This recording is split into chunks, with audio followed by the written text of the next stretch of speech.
Sa likod ng screen, epekto ng teknolohiya at social media sa mga kabataang Pilipino.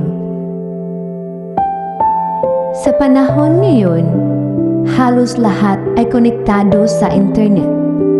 Isang pindot lamang, kaya nating makipag-usap, matuto at magbahagi ng ating buhay.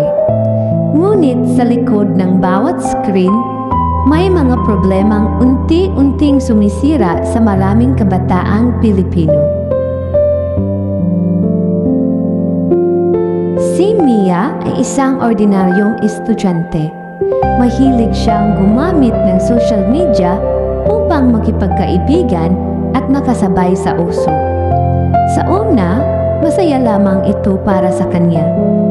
Ngunit habang tumatagal, mas napapadalas ang kanyang paggamit ng cellphone kaysa pagkikipag-usap sa pamilya. Unti-unting naaapektuhan ang kanyang pag-aaral at kalusugan. Dahil sa social media, nagsimula siyang ikumpara ang sarili sa ibang tao.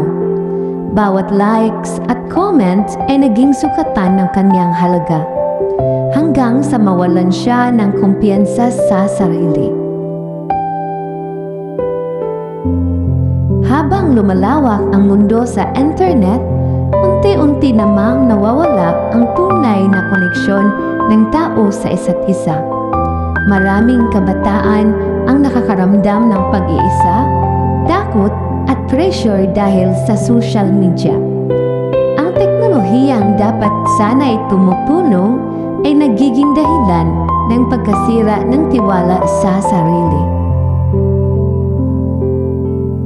Isang araw, napagtanto ni Mia ay hindi nasusukat sa social media ang tunay na halaga ng tao.